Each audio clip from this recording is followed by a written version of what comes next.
Life swings like a pendulum backward and forward between pain and boredom. Arthur Schopenhauer. Imagine a world where suffering isn't just a part of life, but its very foundation. A universe where pain and boredom are the driving forces of our existence. Sounds gloomy, right? But what if I told you that understanding this perspective could be the key to living a more fulfilling and meaningful life? Think for a moment. How many times have you wondered why life seems so hard? Why no matter how hard we try, suffering always seems to find its way back? Today we're diving deep into the ideas of one of history's most provocative and controversial philosophers, Arthur Schopenhauer. And by the end of this video, I'll reveal a surprising truth that could fundamentally change how you see the world and your own existence. Schopenhauer wasn't an optimist. He saw the world as a place of constant suffering, punctuated only by brief moments of relief. But before we dismiss his view as mere pessimism, let's explore why his ideas still resonate so strongly today, almost 2 centuries later. Let's start with the nature of desire. Schopenhauer argued that our life is driven by constant wants. Think about it for a second. You wake up in the morning craving coffee. Once you get it, you want a good breakfast. After eating, you desire success at work, and so on. Each satisfied desire is quickly replaced by another. But here's the crucial point. Schopenhauer argued that this never-ending pursuit of satisfaction is ultimately futile. Why? Because satisfaction is always temporary.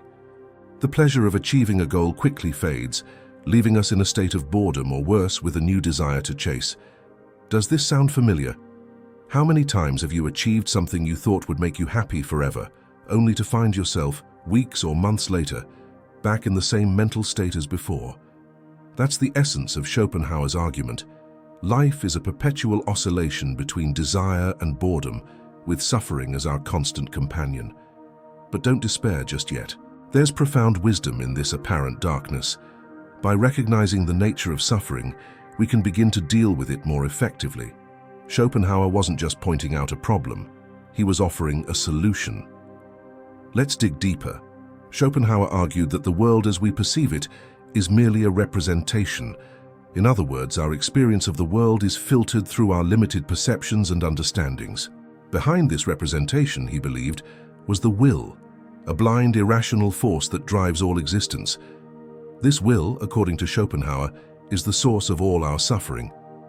It's what makes us constantly desire, keeping us in an endless cycle of want and dissatisfaction. But here's the twist. By understanding this, we can begin to free ourselves. Think about it. If we understand that our desires are ultimately products of an impersonal force and that the satisfaction we seek is illusory, couldn't we start to detach from these desires? Couldn't we begin to see the world differently? Schopenhauer proposed that art and aesthetic contemplation could offer a brief refuge from this cycle of desire and suffering. When we're truly absorbed in a work of art or the beauty of nature, for a moment, we escape the demands of the will. We experience a state of peace and serenity that's beyond desire. But he went further.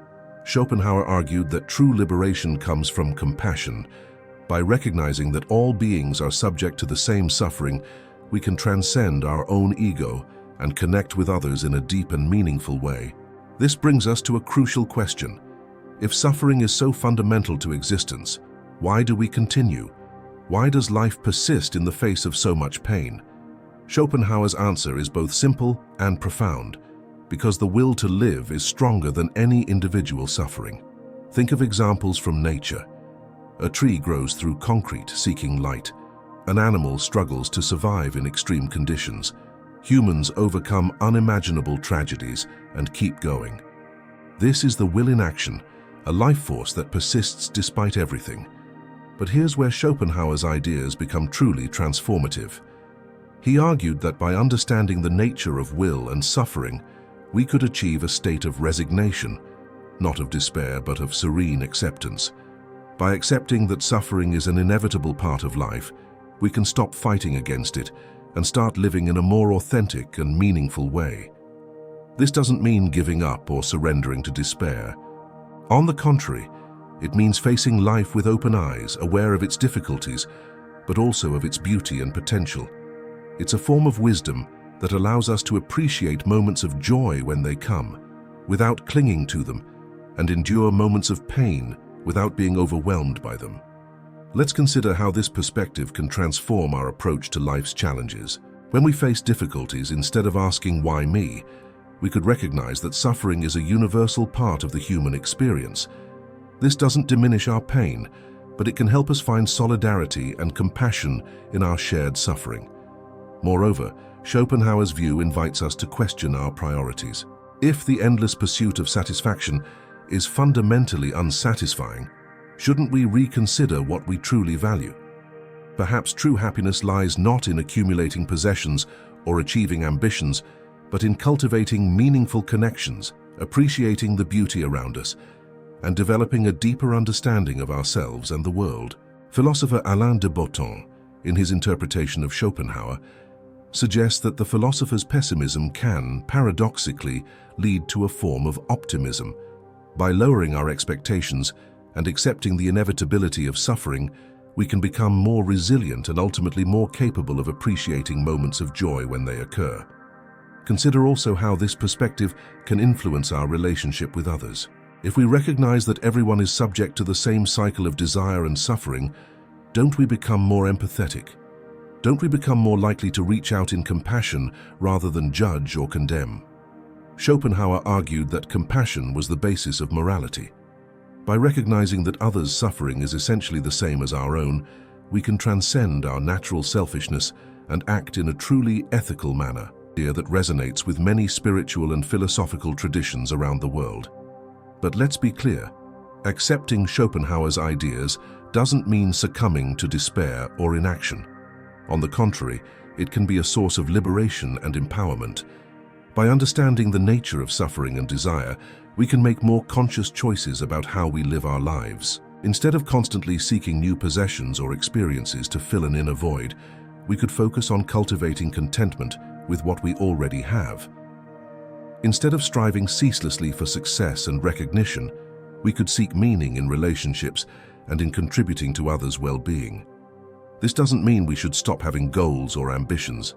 Schopenhauer wasn't advocating passivity. He invites us to approach our aspirations with deeper awareness, recognizing that achieving any goal won't bring lasting satisfaction, but can still have value in itself.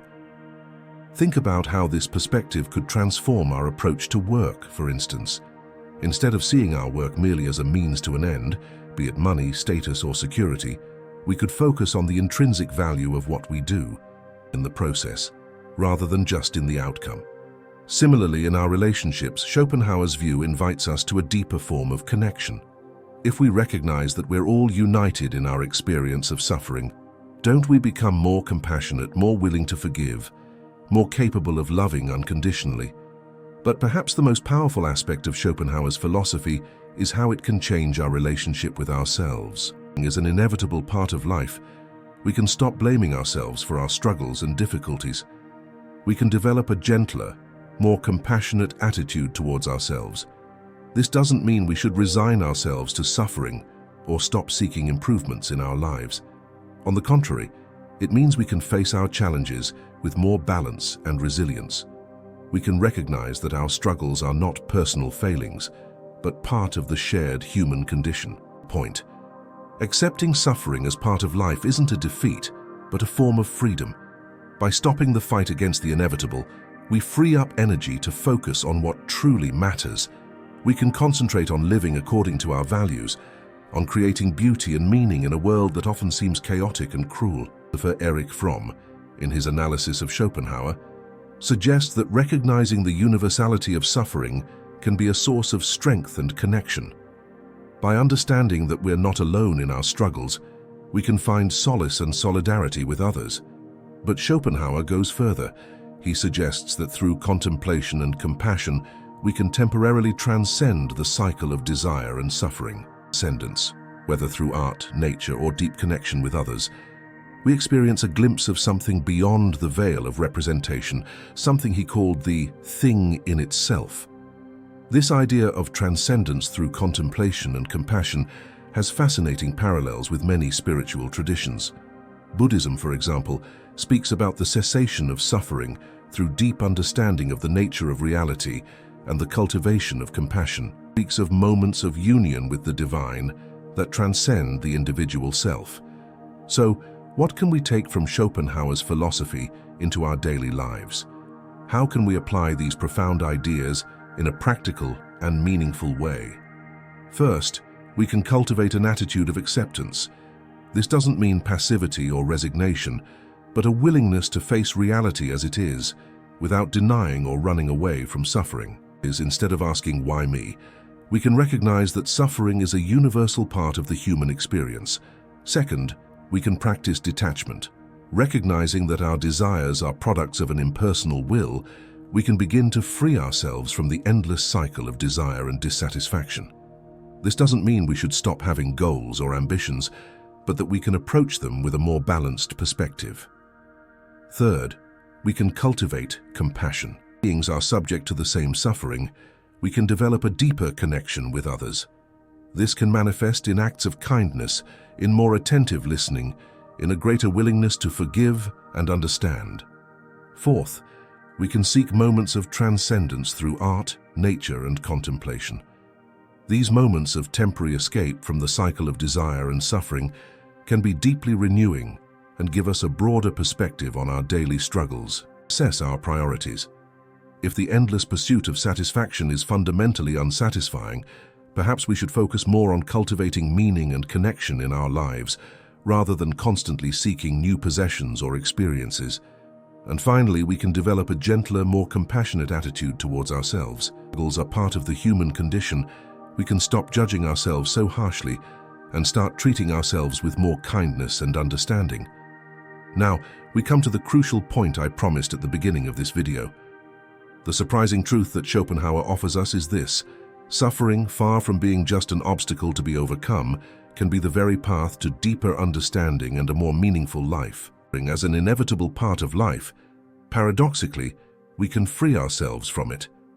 Not in the sense that suffering disappears, but in the sense that our relationship with it fundamentally changes. We cease to be victims of suffering and become conscious observers of it. This shift in perspective has the power to completely transform our life experience. We're no longer in constant war with reality, desperately trying to avoid pain and grasp pleasure. Serene acceptance, appreciating moments of joy when they come, enduring moments of pain with equanimity, and finding meaning and purpose in both. It's important to note that this acceptance isn't passivity.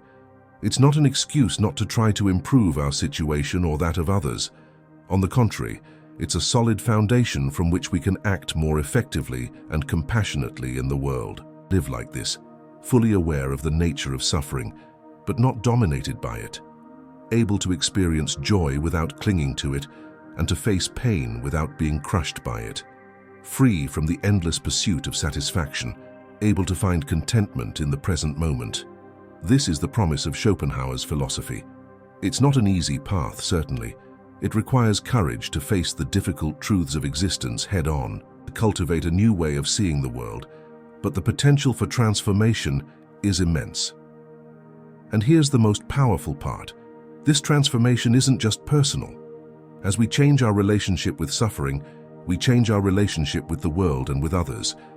We become more compassionate, more understanding, more capable of acting in ethical and meaningful ways.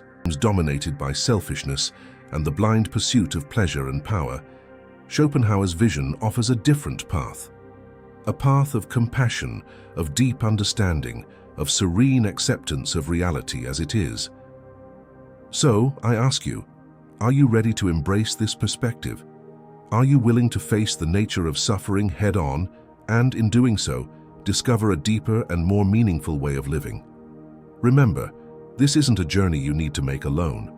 Experience of suffering, and we all have the potential to transcend it through understanding and compassion. As you reflect on these ideas, I invite you to share in the comments. How do you see the role of suffering in your own life? Have you experienced moments of transcendence through art, nature, or connection with others? Remember, Schopenhauer's wisdom isn't an end in itself, but an invitation to a journey of self-discovery and transformation, deeper understanding of ourselves, others, and the world around us. And so we come to the end of our exploration of Schopenhauer's ideas about suffering. But really, this isn't an end, but a beginning. The beginning of a new way of seeing the world, of living in the world. So the next time you find yourself struggling with suffering, remember Schopenhauer's words in this struggle, that suffering is a universal part of the human experience. And remember also that through understanding and compassion, we can transcend this suffering and find a deeper, more meaningful way of being in the world. Thank you for embarking on this philosophical journey with me. I hope these ideas continue to resonate with you, inspiring reflection and perhaps transformation. Stay curious, stay compassionate, and remember, even in the depths of suffering, there's always the possibility of transcendence and meaning.